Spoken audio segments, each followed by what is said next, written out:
देखिए, ईरान में बार बार के विद्रोह के बावजूद खमेनेई शासन का तख्तापलट क्यों नहीं होता है, इससे जुड़ी मैं आपको प्रमुख वजह बताने जा रही हूँ। जानिए, जब 1989 में आयातुल्लाह खमेनेई की मृत्यु हुई तो उनके शिष्य अली खमेनेई सुप्रीम लीडर के सर्वसम्मत उम्मीदवार के रूप में उभरे।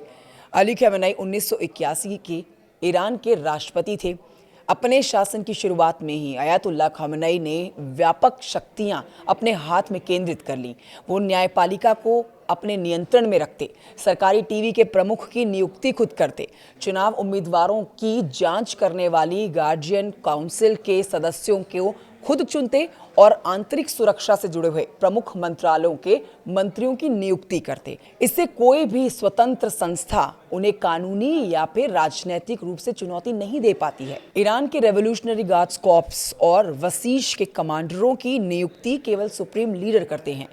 ये बल विशेष रूप से क्रांति की रक्षा के लिए बनाए गए हैं।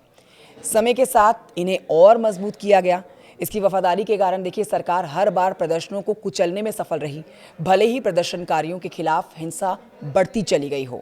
ईरान में आर्थिक और सैन्य असफलताओं के बावजूद खमेनेई के करीबी अधिकारी, जिसमें छोटे स्तर के मौलवी और सैन्य कमांडर शामिल थे, सार्वजनिक रूप से उनमें अलग नहीं हुए। एकजुटता ने सत्ता तंत्र में दरारें पड़ने से रोके रखा और विरोध आंदोलनों को सत्ता परिवर्तन में बदलने नहीं दिया। वहीं इस बार के विद्रोह में ईरान के राष्ट्रपति पेजेश्किन ने सामने आकर कहा है कि सरकार प्रदर्शनकारियों की बात सुनेगी, लेकिन एक बार भी उन्होंने सुप्रीम लीडर की आलोचना नहीं की है। आपको यहाँ जानकारी दे देते हैं कि एक रिपोर्ट के अनुसार विशेषज्ञों का मानना है कि ईरान के लगभग 6.1 करोड़ मतदाताओं में से करीब 20% लोग अब भी शासन के कट्टर समर्थक हैं, भले ही अधिकांश ईरानी सुप्रीम लीडर को भ्रष्ट और दमनकारी मानते हों। ये वफादार समूह शासन को टिकाए रखने के लिए पर्याप्त समर्थन देता है। आगे ये भी जानिए कि ईरान में कड़े प्रतिबंधों, बड़े पैमाने पर विरोध प्रदर्शनों और विदेशी सैन्य हमलों के बावजूद आयतुल्लाह खमेनेई ने शासन के अपने वजूद को बचाए रखने की वैचारिक और धार्मिक जीत के रूप में पेशी की है।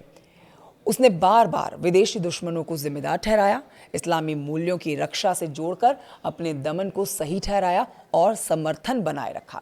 अब इन्हीं कारणों से स्पष्ट होता है कि लगातार विरोध प्रदर्शनों ने शासन को कमजोर तो किया, लेकिन ईरान के सुप्रीम लीडर को पराजित नहीं कर सके।